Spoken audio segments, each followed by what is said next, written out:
Bismillah, Assalamu alaikum wa rahmatullahi wa barakatuh. Today I want to share some thoughts with you as a disciple of Mawlana Shaykh Mohammed al-Karkari Qaddasallahu Sirrahu al-Ali al-Sharif. Originally I'm from the city of Montreal and it is where I live now in Canada, but I had the chance to go and visit Mawlana Shaykh a few times, and I have been now, as I say, the disciple of him for more than 3 years. And I just want to share some thoughts, a few things I learned during my journey. First thing I want to talk about is how to define or what's the definition of the relation that a Muslim is having with Allah Azza wa Jal. How to define this relation, how it is for some people, how it is for others. And I'm thinking that many people, they're defining their relation with Allah Azza wa Jal as a sort of business deal, or like if it was a sort of trade, I'm bringing you my good deeds, my good actions, and in exchange I will get Jannah. It is my right to get Jannah, to have Jannah, to have the paradise. I am authorized to have it. It is my right. And here are all my good actions, my good deeds, my signature. Give me Jannah. So normally in a business deal, when two parties, they're dealing with each other, there's a mutual benefit that is occurring there. There is both parties are somehow equal in terms of mutual benefit. The thing here is that this question I'm talking about is crucial in defining why you're doing what you're doing as a Muslim. Why are you worshiping, for example? So many people are gonna say it is to get what I want, it is to have hasanats, the maximum hasanats I can get, so I will be able to buy Jannah with my hasanat. The only difference here is that when you're dealing with Allah Azza wa Jal, He doesn't need anything from us, and He doesn't need our actions, He doesn't need our good deeds. The only thing we can hope for is His mercy. And that is what I learned. That is really what I learned, and this research of mercy through our acts, through our actions, is what I believe. It is also what I learned to apply, being a disciple of Mawlana Shaykh Mohammed al-Karkari Qaddasallahu Sirrahu. It is really something that is now a part of my life and something I am always thinking about. Is this gonna please God? Is this gonna make Him upset against me?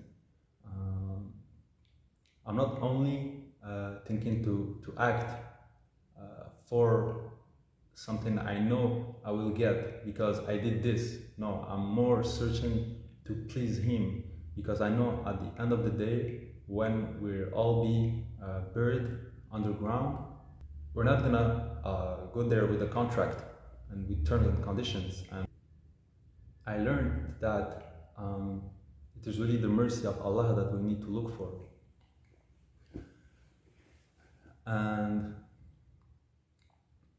And deeper than that, I think it is the knowledge of Allah. We really need to search. And I think when the Muslim is during his life searching for truth, searching for knowledge, wants to know God, I think it is the best thing he can do in his life. Just imagine, just think about it. God created us, He taught us so many things, He gave us the Quran, He sent us our Prophet Muhammad alayhi salatu wasalam. He is caring for us. What is the best thing you can do for someone? What is the biggest act of devotion you can do for God? Well, I think normally it is wanting to know Him. I mean, even when with your humans, when you're trying to act kind with someone, how do you act? You ask him questions about himself. You don't keep talking about yourself. You try to know him. You ask him questions. You want to know who he is. That's when you're trying to have a relation with someone. You want to know this person. And the only one who I heard saying, my path is the path of knowledge, it is the path to know God, to know the truth, to see the light, it is Mawlana Shaykh Muhammad Fawzi al-Karkari Qaddasallahu Sirah. And some people think that they don't need a master, they don't need a sheikh. I don't think master is the best translated word for sheikh, but let's do with what we have. First of all, what is the role of the sheikh? What is the mashayikh? The sheikh, he is educating people, he is bringing people to light. Thousands of people, they've seen the light of God through the hand, through the barakah of Mawlana Shaykh Qaddasallahu Sirahul Ali Sharif, that got this from Shaykh to another Shaykh, from another Shaykh to the Prophet Muhammad alayhi salatu wasalam. And that is what was happening when Prophet alayhi salatu wasalam they came and started his mission on earth. He was given light. He came, he was himself a light, and he gave a light to his companions. He was not only there as a man or as an imam for prayers or as a ruler. Prophet Muhammad ﷺ had a spiritual weight, a value, something that is not even something that is too much for the earth. I want to say something that is he came. It is not just a man that came on earth. It is what came on earth is heavier than all the heavens and the earth. It is if you want to really there's no value for he is the best creator Allah created. So if Allah created all the heavens and all the earths, and Muhammad alayhi salatu is the best creator he created, means he has more value for Allah than everything else. And he came. And why I'm saying this is because people don't value enough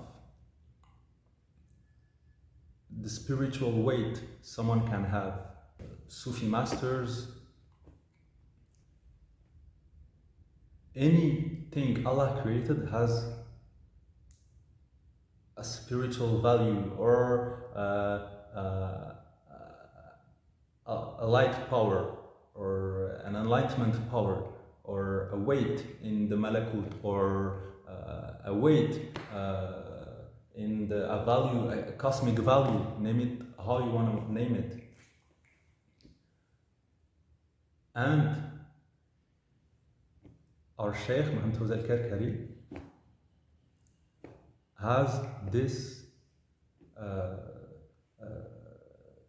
heritage from the Prophet ﷺ, because it is impossible that God sent us his messenger,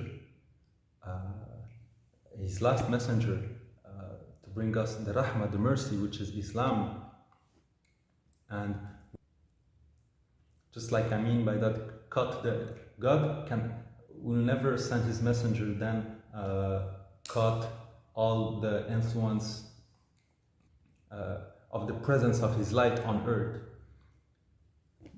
The light of our Prophet ﷺ will always be present on earth, and it is the most valuable thing on earth, and it is accessible to any Muslim and to anyone who's interested in knowing who created him and why he was created, and what are his duties, and what is an honorable life, and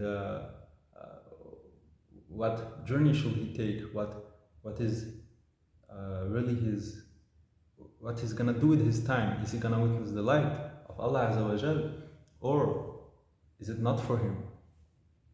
So why I'm saying all this is because some people think you don't need a sheikh, but the sheikh today, the real sheikh, the living sheikh that is still having this light in him, this the rope that came from Allah Azza wa Jal to the Prophet, to the alayhi salatu wasalam, to the Prophet's family that went through his family until today, where it's circulating in his in Mawlana Sheikh Mohammedian al-Karkari Qaddasallahu Sirahu, who is his grandson, is truthfully his grandson when we think about it. So I believe God is too merciful to cut this influence and to remove the light from earth. The Prophet himself said that he was sad and almost crying because he was missing his brothers. When companions asked him, he said, "Who are your brothers?" He said, we're your brothers." He said, "No, you're my companions, my brothers. They're the ones believing in me without even seeing me." So if the love of the Prophet ﷺ for his brothers is like this, it means God is having the same love for us now, today, this generation that had the Prophet ﷺ. If God is having this love for us, and if he's having this such a strong love and rahmah for us, it is not possible for him to cut the rope and to stop his enlightenment, the enlightenment of his believers and the spiritual influence of his prophets through the members of his chosen members of his family. So someone can have this. Someone can have this through times in Islam, in history. Shuyukh had this. They gave it. They gave that to their disciples. And today it is Mawlana Sheikh Mohammedian al-Karkari Qaddasallahu Sirahu. And why do we say master if we want to define this word and to give it a value to about what we're talking about, with what we're talking about today? The Sheikh is the master because he mastered the art of fighting himself, this inner combat anyone is having with himself, this inner game anyone is having with himself for the search of truth. Majority of people are completely trapped with their own selves. Almost no hope for them. Just look at how look at the degeneracy we're living in today. People are not even trying. So the Sheikh is the master. He's the one who mastered this art of knowing himself. Mastered it. I mean by that, really, he is a master who took it from another master. So it is not something you learn by yourself. It is not something himself didn't even learn this by himself. It is really when we're talking about mastering something, it is a reference to someone else who teaches you, because such things they're not possible alone.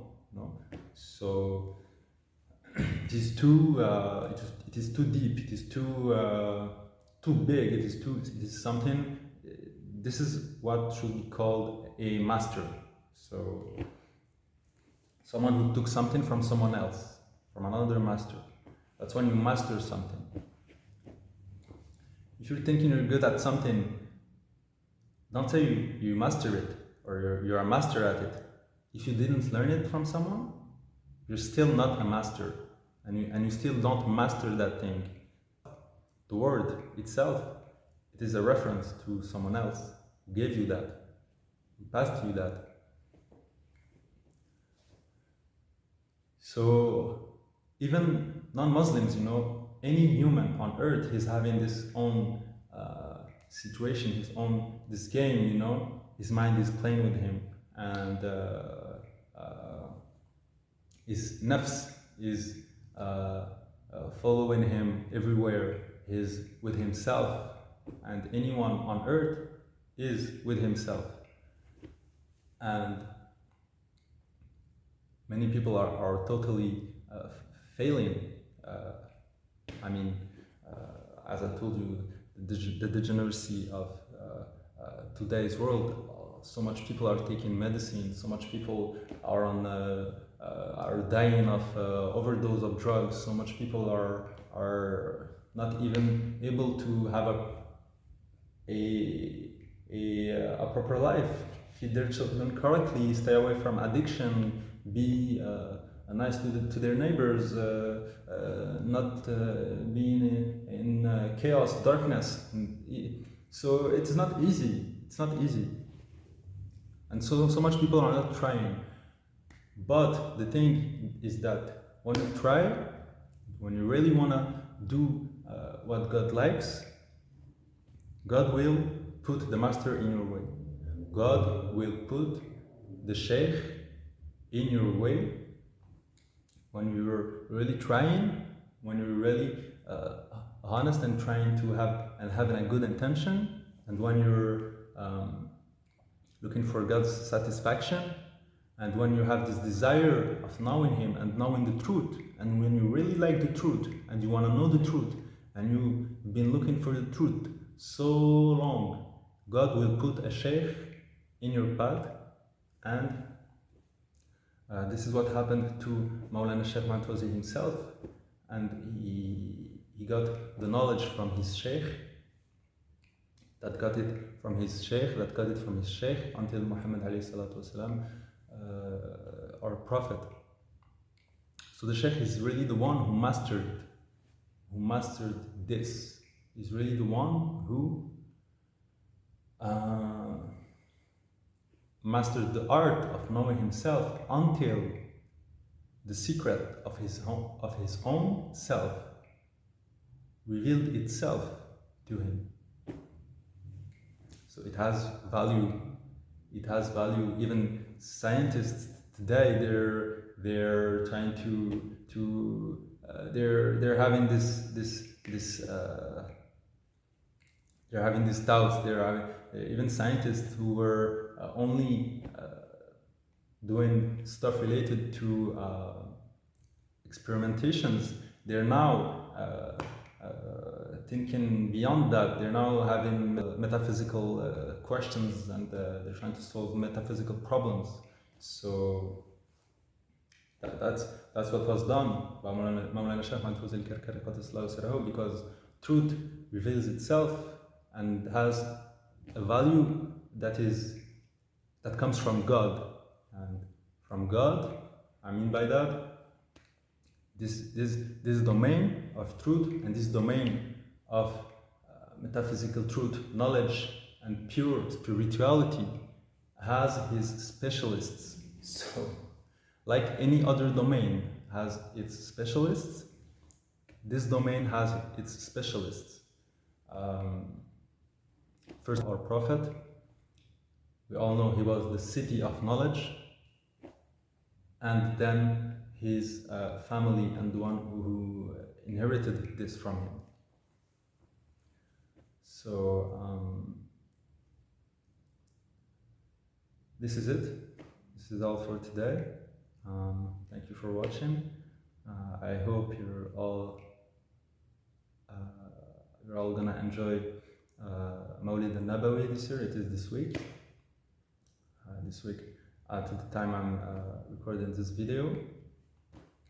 So let's pray على النبي عليه الصلاة والسلام. اللهم صل على سيدنا محمد وعلى آل سيدنا محمد كما صليت على سيدنا إبراهيم وعلى آل سيدنا إبراهيم وبارك على سيدنا محمد وعلى آل سيدنا محمد كما باركت على سيدنا إبراهيم وعلى آل سيدنا إبراهيم في العالمين إنك حميد مجيد. سبحان ربك رب العزة عما يصفون وسلام على المرسلين والحمد لله رب العالمين. الله الله